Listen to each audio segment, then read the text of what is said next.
Good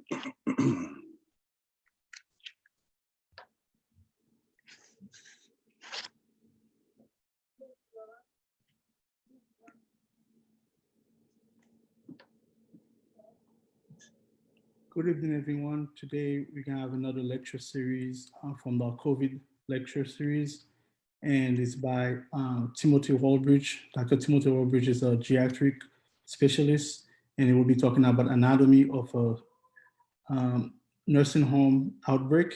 And I will not waste any time. We'll go to Timothy Walbridge now. Thank you.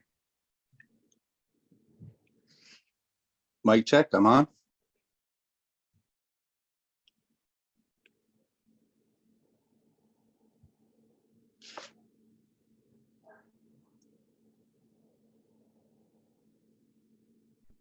You ready?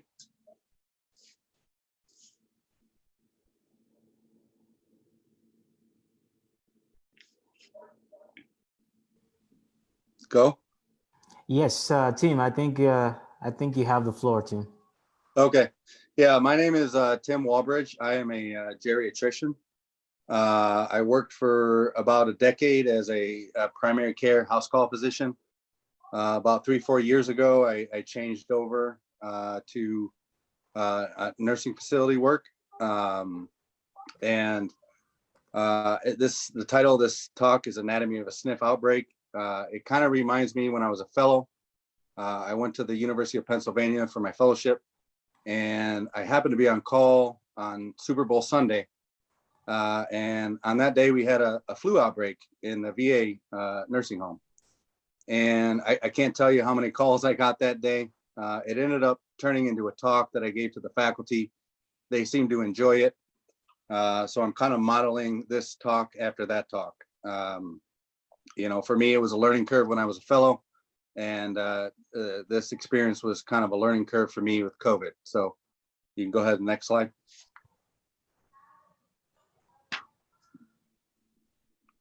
So I'm medical director for 2 different buildings right now.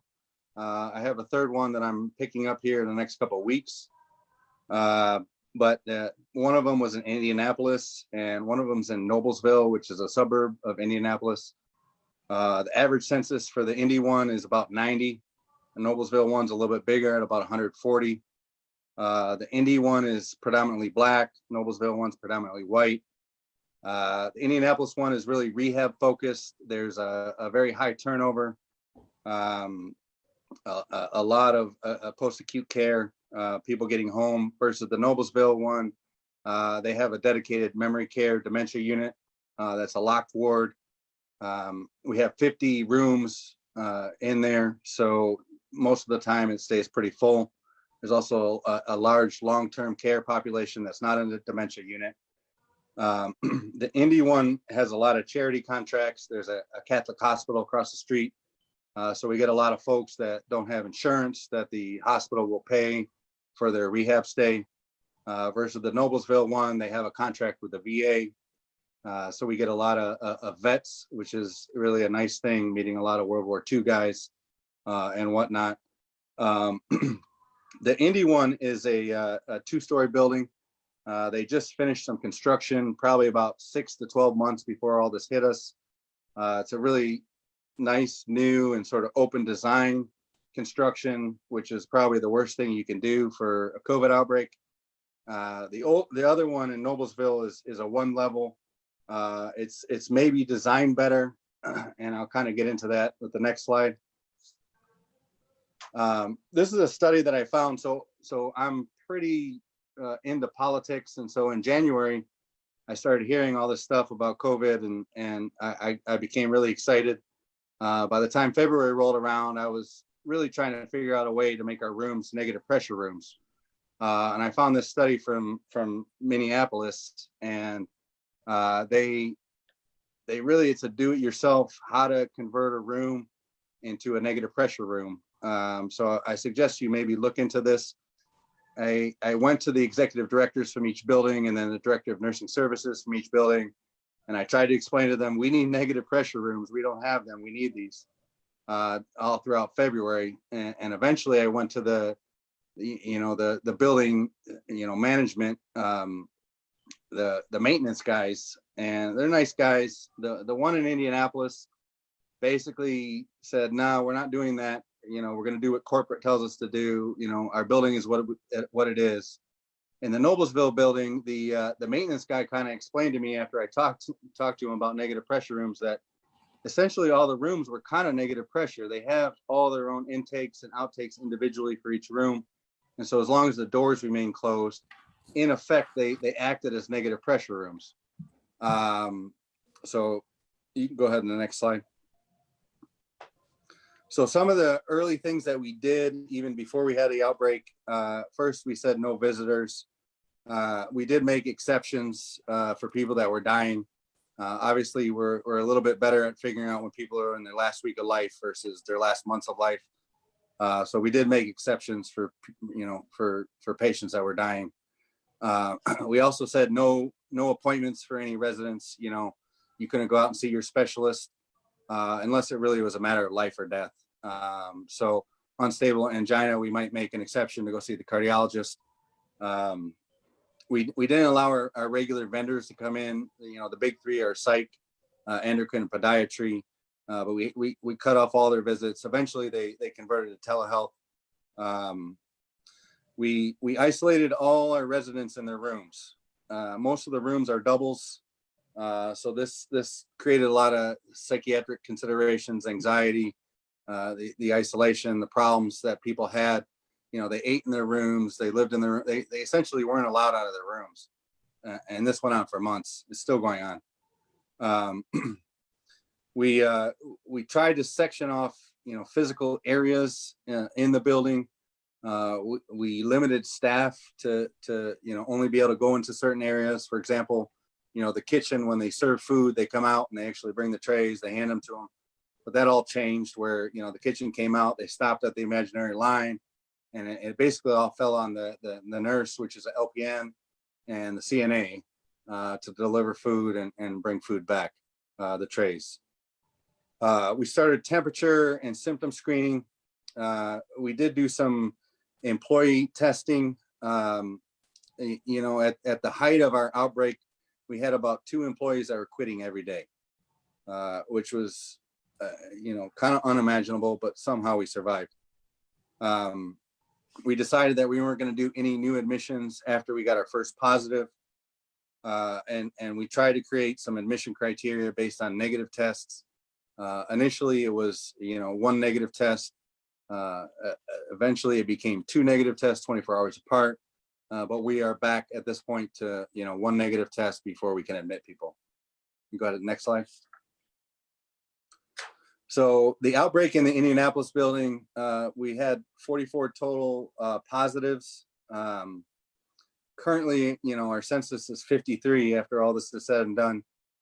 We had about 90 to begin, as I said before. There were 3 probable false negatives.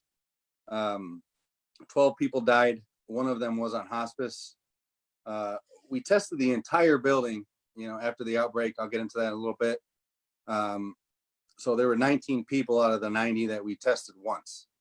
3 of the people we tested at least twice, and then everybody else had more than 3 testing. So multiple tests. We did have a lot of former negatives that became positive with the serial testing. You can go to the next slide. So this is our cases by the day. Our first case was on April 8th. We had 2. They were roommates. These were patients that are not able to get out of their room by themselves. So I'm absolutely positive these first 2 came from staff.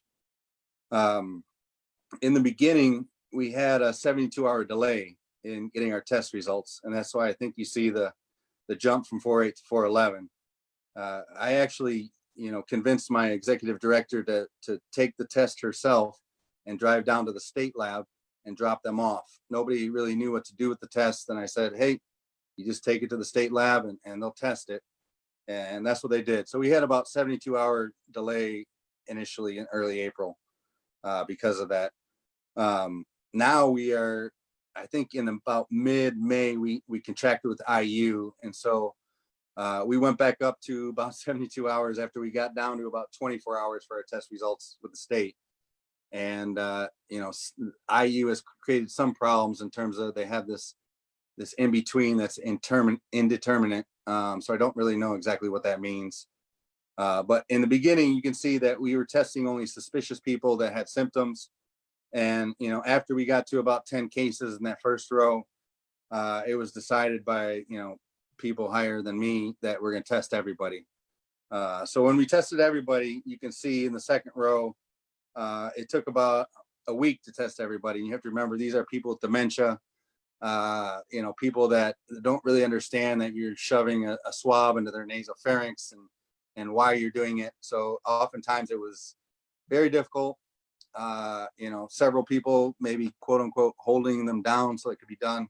But we tested everybody and we found 21 cases by doing that. The last row kind of shows that the people that were formerly negative, and we kept testing and testing and testing. And, we found the last 13 that we found by retesting folks. I don't know if it was a false negative issue or whether they were exposed later, but we kept finding them, and we basically have tested until we couldn't find them anymore. You go to the next slide. So the clinical course that I saw, and basically because we tested everybody, even if they were asymptomatic, is usually we saw an asymptomatic period, maybe 7 to 10 days. I think that's pretty consistent with literature. Those are the ones that actually develop symptoms. Many didn't develop symptoms. We had, out of the 44, we had 15 that didn't develop symptoms at all through the whole course. The most common symptoms that I saw were cough, dyspnea, lethargy, altered mental status, and decreased intake. You notice I left out fever. For us, all of our screening, 99.5 was our magic number. We use those no-touch thermometers. Don't get me started on the accuracy of those compared to a rectal temperature, but that I didn't see a lot of high fevers in the patients that we took care of. I did find that hypoxia correlated really well with the serial chest X-rays that we did. There was really significant daily changes, really even hourly, while I was there. I have a nurse practitioner that's my partner, that's there with me. And after the outbreak started, we basically committed to working 7 days a week. Now I worked a lot more than she did, but one of us was there 7 days a week. We did see a quite prolonged course for the ones that did become symptomatic. And even after they recovered, we continue to see positive tests, 6-7 weeks after their initial positive.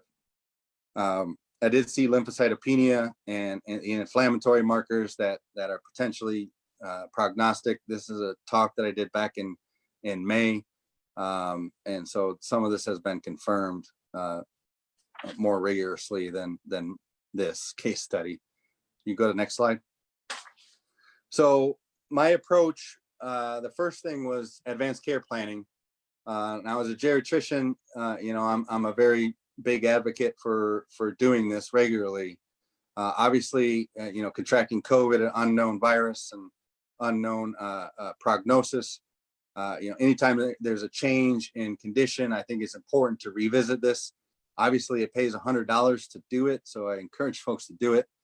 The most important discussion for me when we diagnosed folks was the hospital, their feelings on whether or not to hospitalize them. If they're sick enough, do you want us to send you to the hospital? Certainly, I talked about the 90% mortality rate with intubation and ventilation. But we tried our best, or I tried my best to clarify with patients, mostly families, that a lot of people decided we're not going to send them to the hospital at all. But there are other discussions that happen with this besides just CPR and intubation. Obviously, do you want IV fluids? If you stop eating, you stop drinking, you get dehydrated, acute kidney failure, do you want IV fluids, antibiotics? Certainly one of my spiels is, dying with infections is natural and it's quick and it gets over quick. Do you want to give antibiotics at the end of life versus not give antibiotics. So there were discussions besides just going to the hospital or not, but that was the main one that we tried to focus on. So then that led into a discussion of what the standard of care is for a virus, which is mostly supportive, obviously. We didn't really know anything. But I also did discuss, using medicines on a compassionate use basis.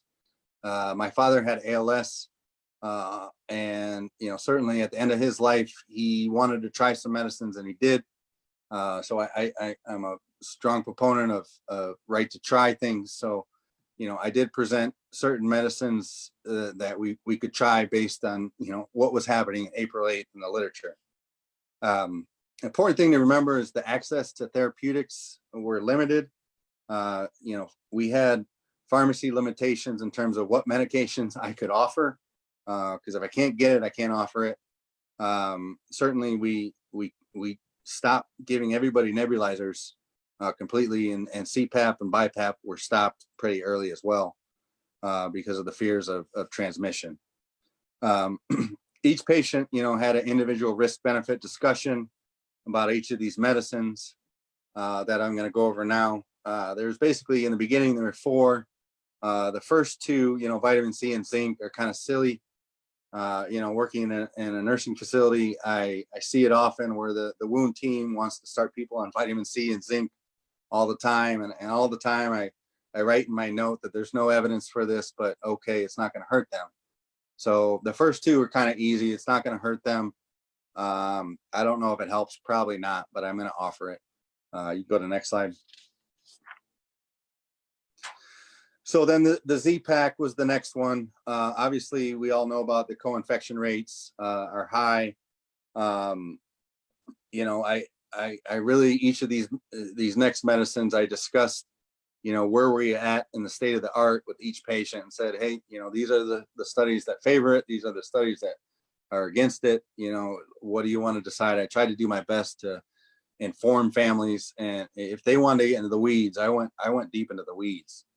The next one was the hydroxychloroquine. This is the regimen I used here that you can see.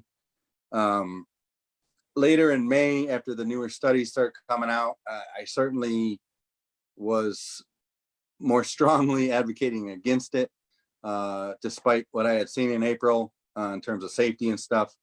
Certainly there's a lot of politics involved. This is not a political discussion. But it was scary enough that the pharmacy made me sign a contract, which basically said, if anything goes south, it's all on me. It's my fault. They relegated all their risk of, it was on me because I had prescribed this, and I signed it. I'm fine with advocating for my patients. I'm fine with being the fall guy. So that was sort of the hydroxychloroquine issue.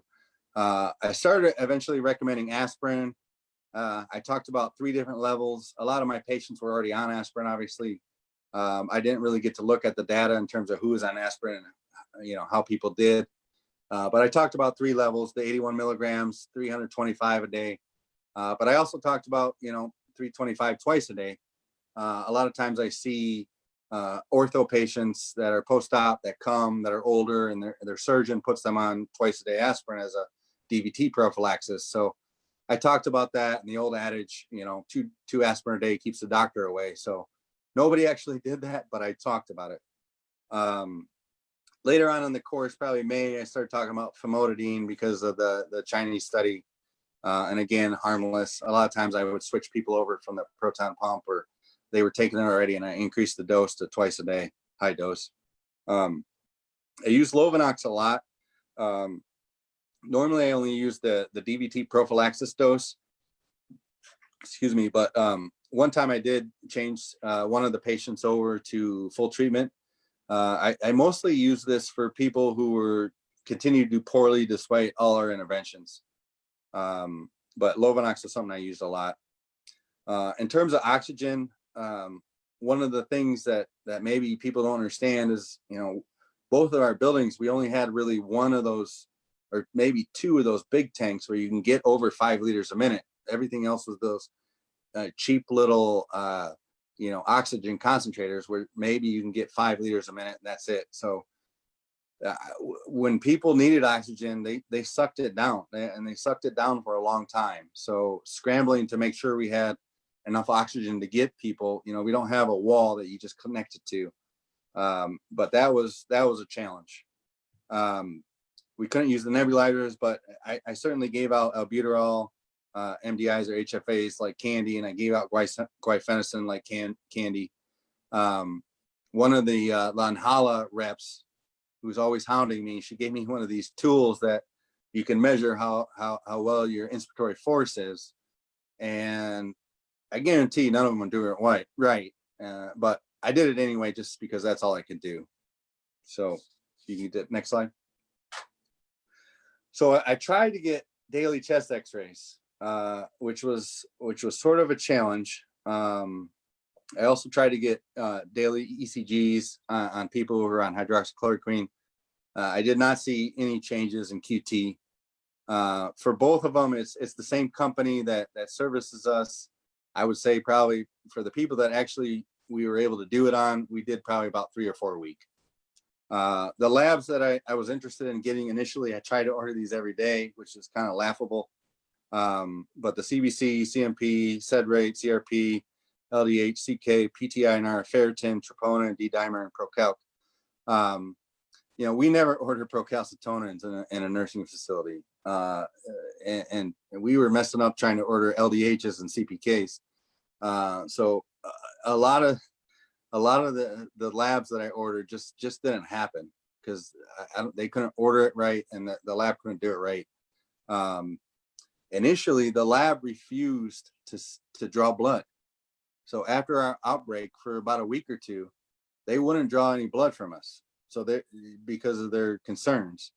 And so we had to put PICC lines in all of our patients that were positive. And so that's a whole nother level of consent and aggressiveness, that we had to discuss with families, just to be able to monitor them blood wise. Eventually they started drawing blood again, but in the beginning they wouldn't. I used a lot of doxycycline.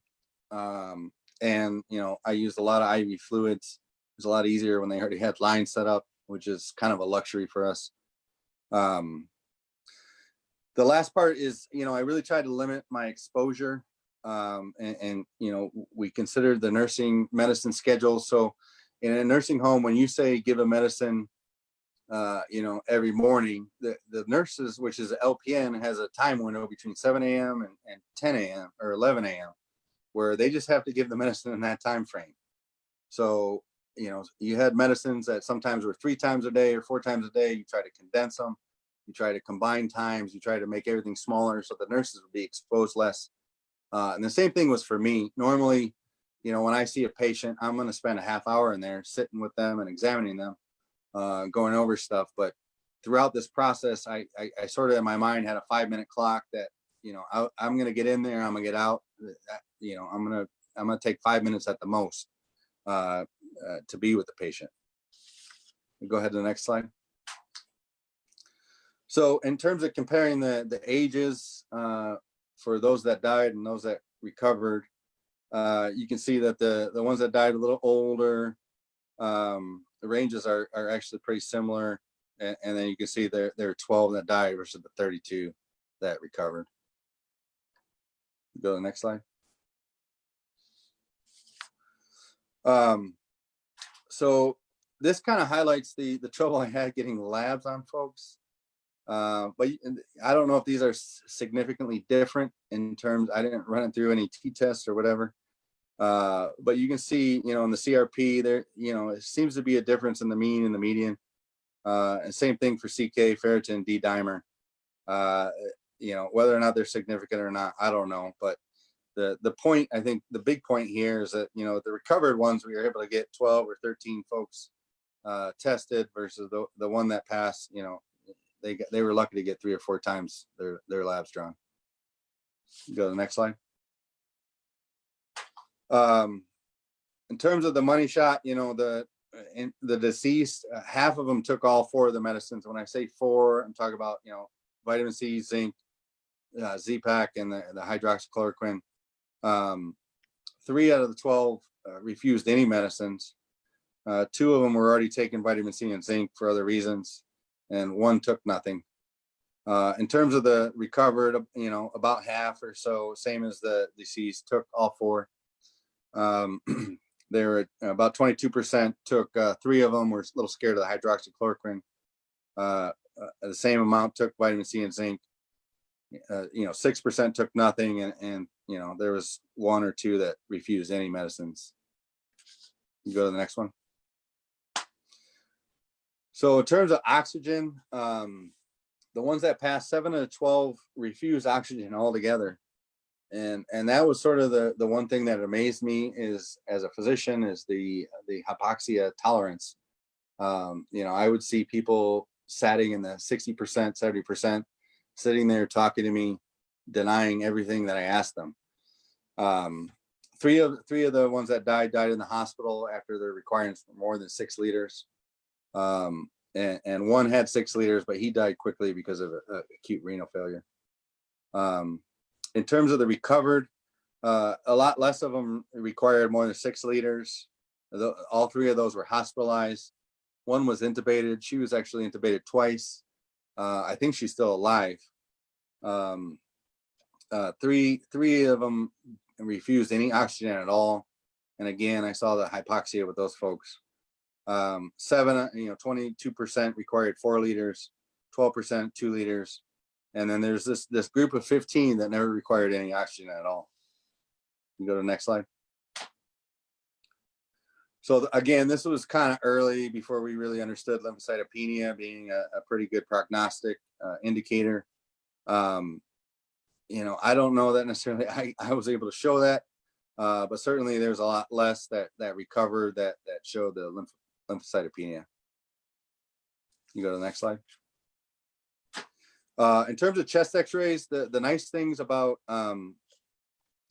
chest X-rays is that if you do serial ones, the pneumonia always shows up. The deceased, 100% of the time, they all had evidence of pneumonia, and pretty much everybody that recovered had evidence of pneumonia too, as long as you did it enough.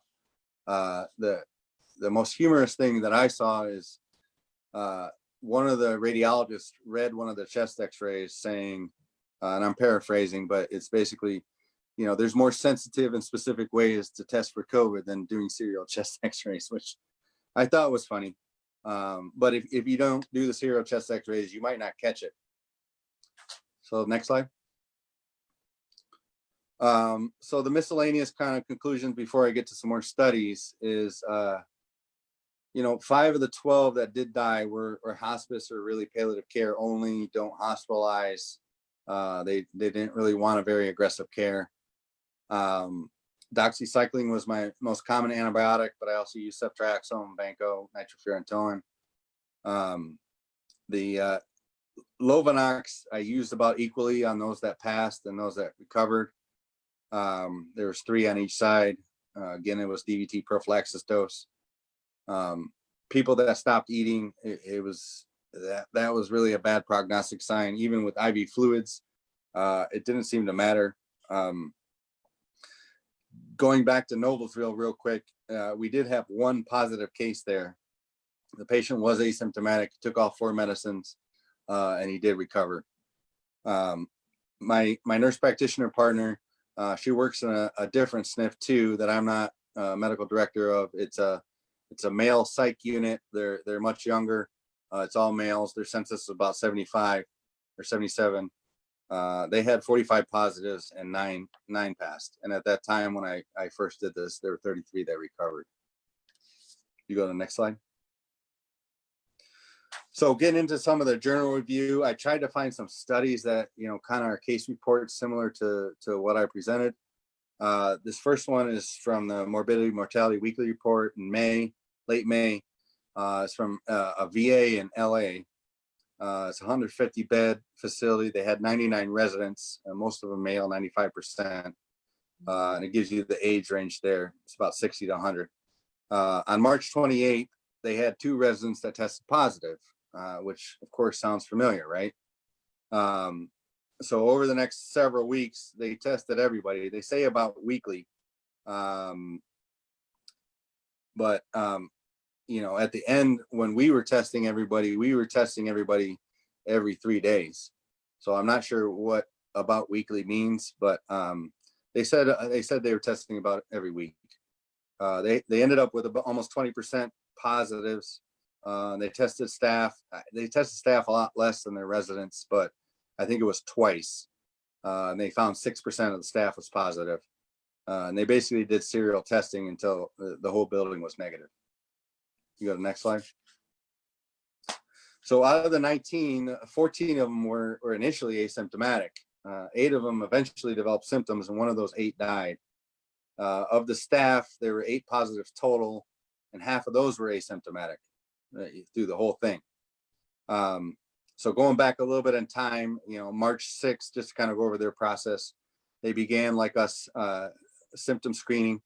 By the 11th, they decided no more admissions. They started trying to isolate symptomatic people. On the 17th, they said no more visitors. You go to the next slide.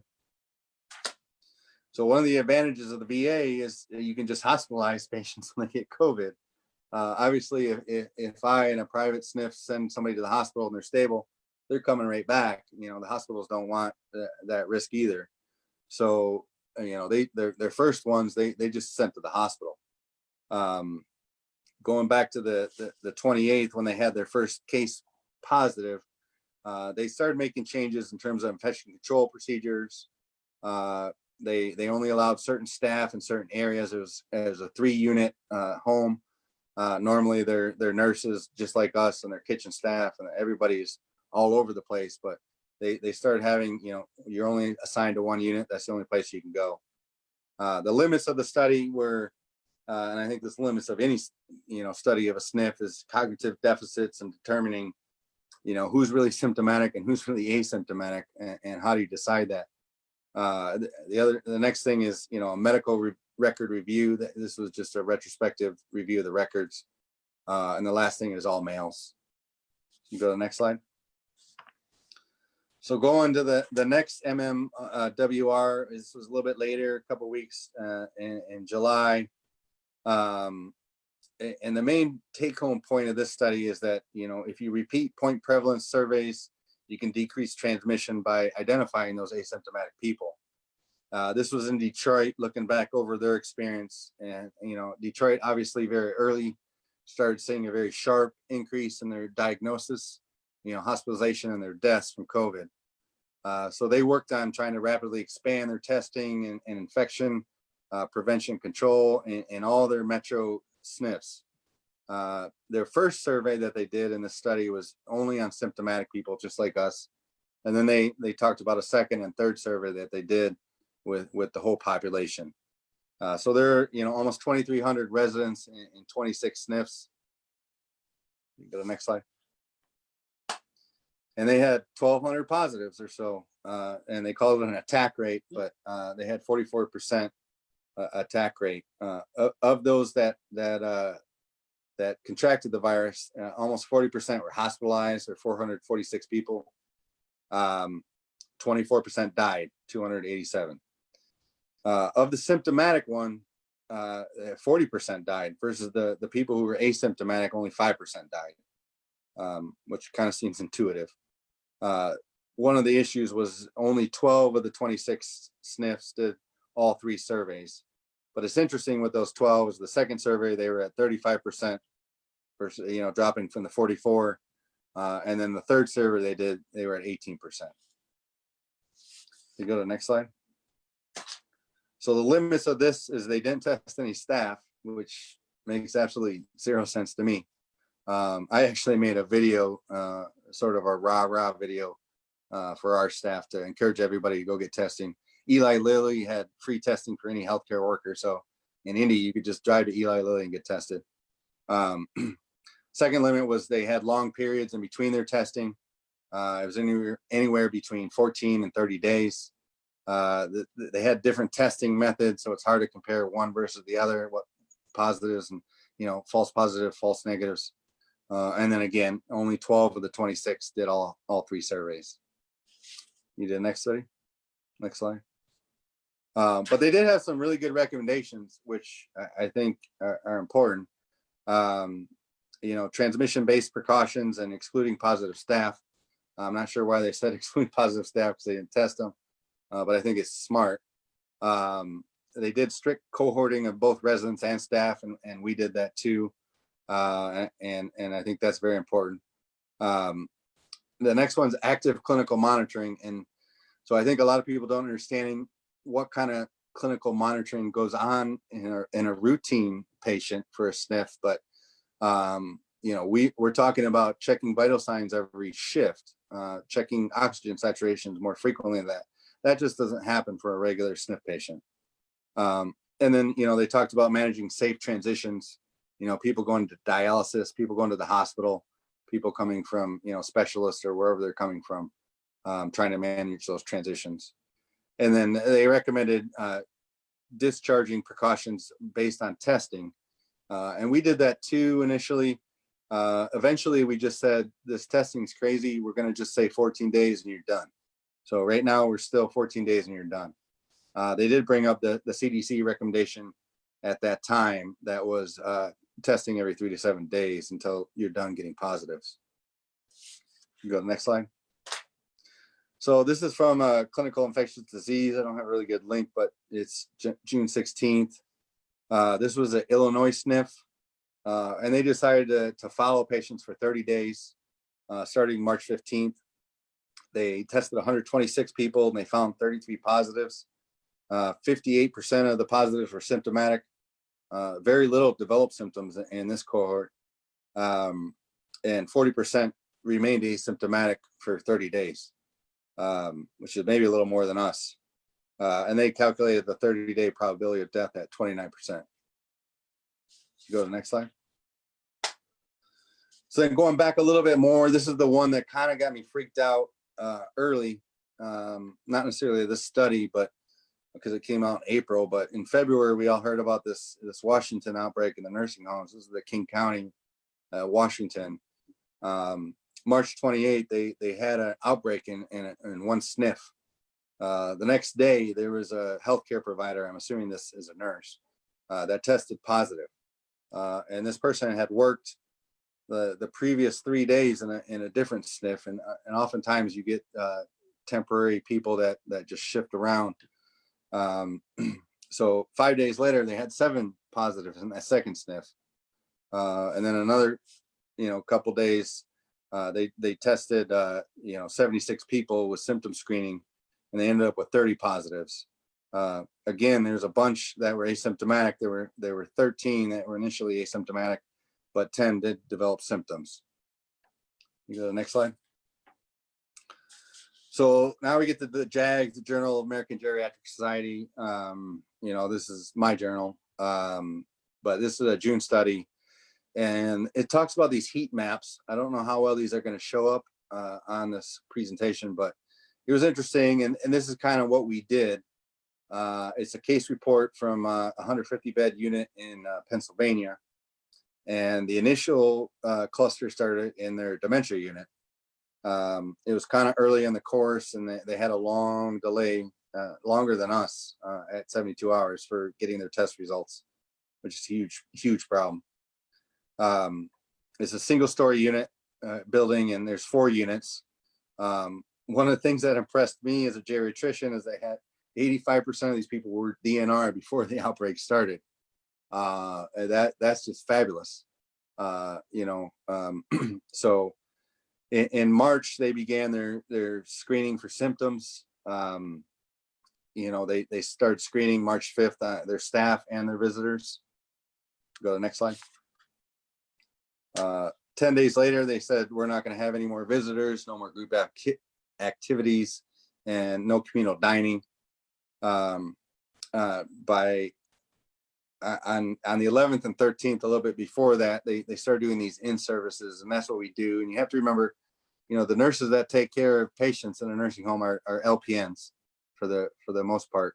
So, they had training sessions on donning and doffing and outbreak management, signs and symptoms, and transmission prevention. And then on the 23rd, they had 2 residents that had symptoms. It again sounds familiar, right? So they put these people into contact and droplet isolation. The next day, a staff member called in sick. And then the day after that, the roommate of the staff member that called in sick calls in sick. And so then 4 more residents on those days became symptomatic and they had negative flu testing. Next slide. So at that point, they contacted the Board of Health. I'm not sure why they didn't earlier. And they received 6 whole test kits. I mean, to me, this is laughable because, you know, this is June. So they at that point required masks for the whole building. And, you know, on the 28th, they got their first positive back. And at that point, no more admissions. They isolated all their residents. And then they went from a regular surgical mask to N95s for everybody, you know, gowns, gloves, eye protection. On the next day, they created their heat map. That was their first one. The red is the first patient that was positive. The blue were the people that were pending. You know, remember they only had 6 test kits. The green had symptomatics. And so in this first unit, the B unit, they had 16 people that had symptoms. But they also had 2 people in unit A that started having symptoms as well. By 3:31, there were 22 in B, and 4 of them were confirmed, and they had 9 symptomatic people in A. And then D is sort of the opposite side of the building, which you see in a second. So it's starting to spread everywhere. You go to the next slide. So this is not going to show up well. I'm sorry, I tried my best, but go look at this study. It's kind of cool. This is what we did. That, you know, we had our outlay of our building, and we were kind of always shifting people around and trying to track and, you know, keep some kind of physical space between the different units. You go to the next slide. So then they got 3 more kits after their first 6. And they decided, you know, we're not going to test the symptomatic people. We're going to test some asymptomatic people. So you go to the next slide. And again, here's their heat map and all the ones that they tested asymptomatic. You can't really see, but it's, you know, they're mostly in that next door unit that started to have the outbreak. You go to the next one. So the last heat map was April 7th, and they start listing their deaths in pink. They ended up with 24 staff that were out sick, but they said they still were not able to test the staff. Their take-home point was basically early rapid universal testing of all residents and staff is crucial. Next slide. And yeah, that's the final heat map. So you can go look at those in the study. These are all free studies that, you know, free access. So you can look at these. You go to the next slide. The last study I'm going to go over is a May 30th one. I thought this was kind of a good summary to kind of bring it all together. So there was this post-acute care network that was created in Washington back in 2017. It was 16 SNFs, same area as the sort of the King County University of Washington Medical Center. Yeah, that in order to be a part of this group, you had to accept their patients. You had to agree to be tracked in terms of these performance measures. And these are readmission rates, staffing ratio, staff turnover, and tenure of the medical directorship. They required on-site observation. They required you to accept Medicaid patients, but, you know, really, if you don't understand, all nursing homes accept Medicaid patients. You know, really, all long-term care is funded by Medicaid. So if you're going to do long-term care, you're going to have to take Medicaid. So they had monthly meetings. They shared their protocols. Go ahead, next slide. So when they were getting ready for this, they divided into sort of 3-phase approach. The initial phase is they tried to work on optimizing communication. Seems intuitive, but something that I guess as a medical system we are pretty poor at doing. They reviewed their infection control procedures and practices, try to make those universal. And they try to create a centralized process to track and test certain target populations. Go to the next slide. So their delayed phase was basically focused on trying to slow the spread with using, consistent education and reinforcing the infection prevention and control practices that should be, part of everyday life in a SNF, and we should all know very well. But that's these in-services, doing them over and over, make sure everybody's on the same page. And then the last one. So the surge phase is this drop team, where they wanted, within 24 hours when outbreaks were happening, you get people in there testing, triaging, coordinating care, and supplies with your local healthcare officials. In my case, it was, I work for a corporation that serves another corporation, and the corporation that owns the nursing homes, those were the ones that corporate nurses were dropping down in there. They were the ones that were there doing all these testing. It wasn't the regular staff. So the surge phase is very important. So that's it. I don't know if anybody has questions. Hey, thank you, team. Obviously, that's a very important topic that we know that at least more than 40% of all the infection in the United States is in the SNF nursing homes. And I think this showing this type of layout where we can test, triage, and coordinated care for those patients is very important. So we can open the floor for questions, and Wally will have some questions. Yeah, team, thanks a lot. That was a fantastic talk. Really appreciate that. I don't think there's any question from Facebook just yet, but if I may ask you a question, Tim. So comparing those two SNFs, the one in Indianapolis versus the one in Noblesville, what do you think was the major difference between the two that would have led to obviously a different outcome, Yeah, I really think, I mean, there's obviously a tremendous amount of difference between the two, between leadership and between, director of nursing services at Noblesville. That gentleman is very anal retentive, very on top of things, very by the book. I'm pretty sure he fired people for not doing things properly, or at least sent people home for a while to think about it. But I think a lot of it was the facility, and talking with the maintenance manager, he kind of convinced me that each room was kind of a negative pressure room. So I think that really played a large role, because in my mind, the Noblesville building was so much more vulnerable with the dementia unit, having 50 people that you can't mask up, you can't socially distance, you have people feeding them, they're spitting, they're kicking, they're biting people, they're fighting with each other. So typical dementia unit stuff.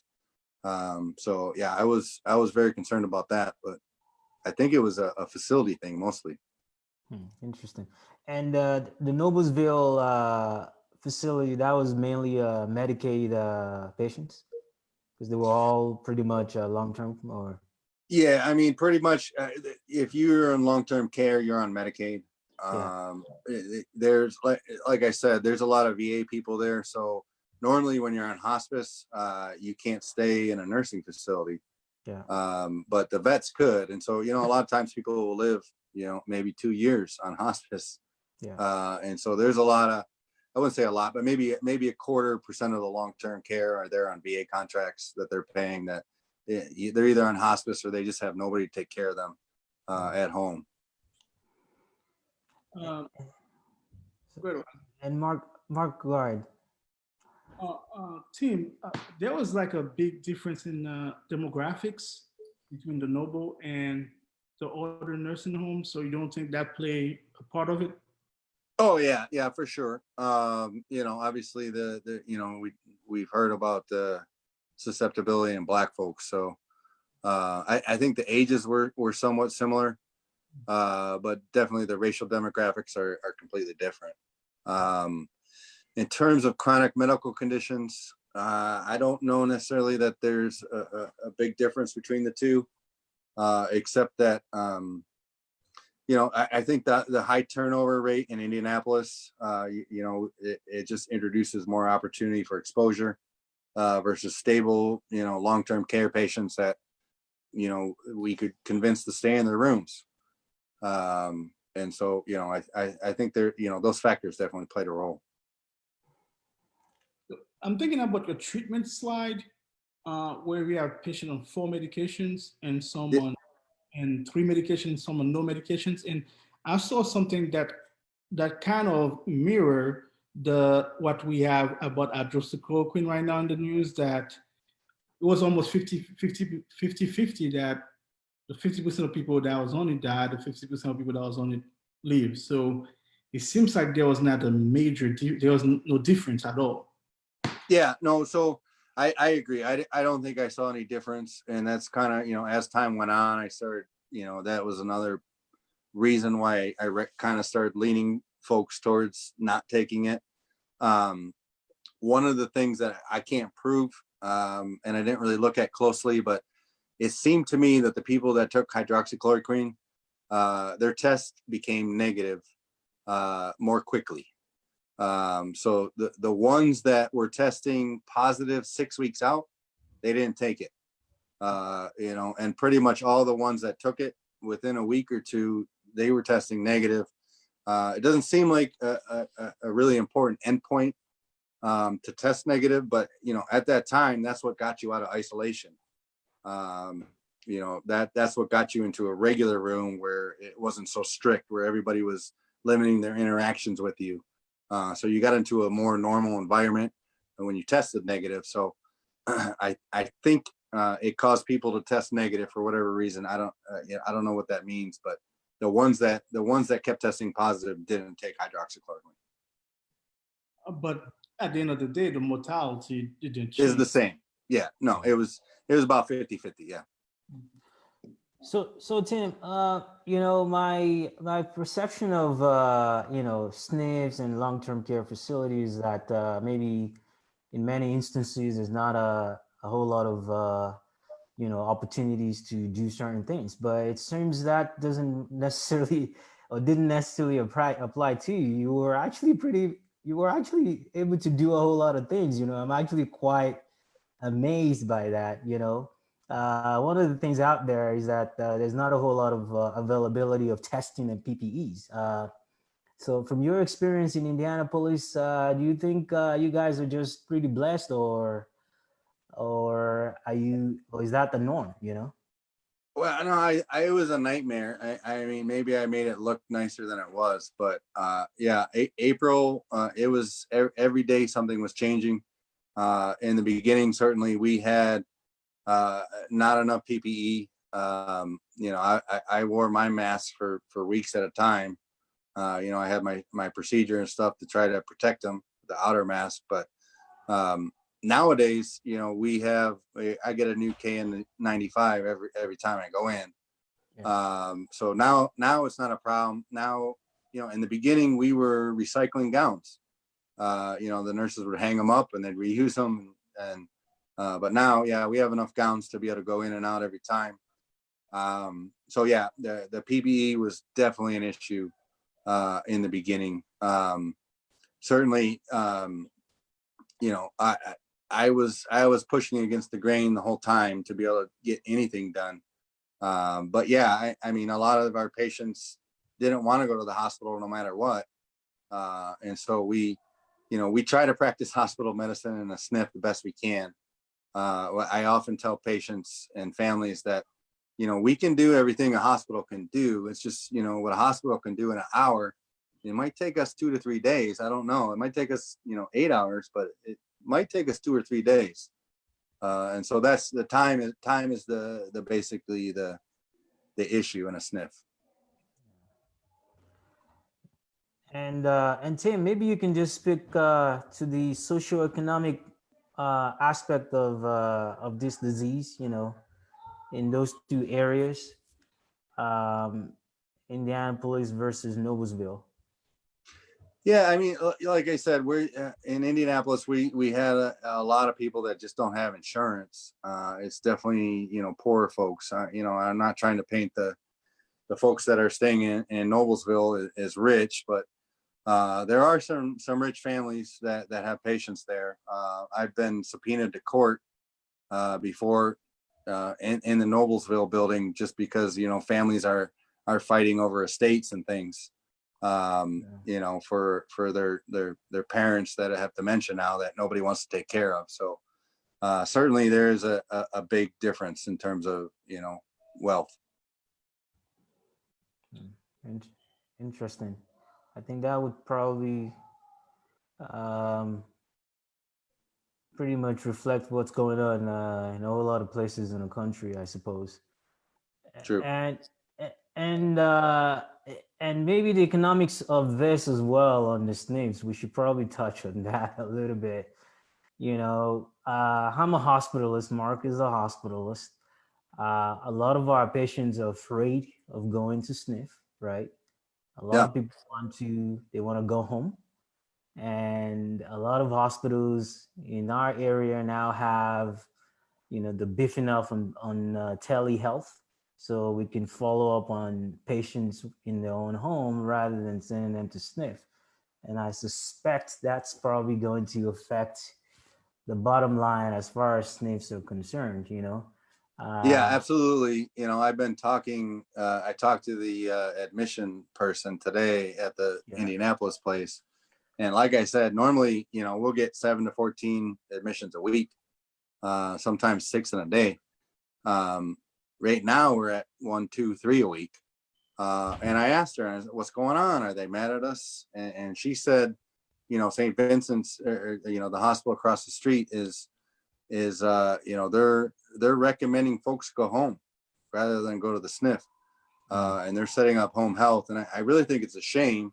Obviously, I did home care for a decade. I don't have a problem with doing home health and think there's value in that. I just, you know, our Indy building, we're contracted with a very big rehab inpatient hospital, and they put their very expensive equipment. And so our stroke rehab and cardiac rehab and all, we have all this really fancy stuff that they just can't accomplish at home. And certainly I think there's some fear. But you know, lately, you know, we still test for this disease, and we're just not finding it right now. And have you noticed any kind of closure of facilities in your area at all, or do you think there will be some of those in the near future? No, I'm sure it's going to come. Yeah, I'm sure it's going to come. Like I said, I don't know how long we can operate. We're basically at 50% capacity still. You know, that's, you know, we might admit 2 people a week, but we discharge 4 or 8. And so it's just math. Eventually, you know, things are going to crumble. So from your own perspective, though, moving forward, how do you think, or what do you think a good policy proposal would be to try to help, you know, improve the situations in the, you know, long-term care facilities? Yeah, I mean, I think, you know, we've learned a lot over these last 4 months in terms of how to try to control it. Obviously, it can turn really badly very quickly. But I think it's just like any other medicine. I don't think you should give up on something that's proven to, you know, obviously people who go to SNFs are going to have better outcomes than people who might need that sort of level of care, who go directly home in terms of, you know, readmission to the hospital and further, you know, complications from that. So. Yeah. Thank you, Tim. That's a really fantastic presentation. I don't know if we have anybody on Facebook with any question. Any simple question, and we reached the 1 hour mark. And Tim, we just want to say thank you, man. That was a very great presentation, and certainly I think that's a very very important presentation, especially what's happening the past few months in this country. And I hope that we get more lecture like this. And thank you so much, Tim. It's my pleasure. Thank you guys for letting me do it. Yeah, thank you, Tim. We appreciate it. Thank you.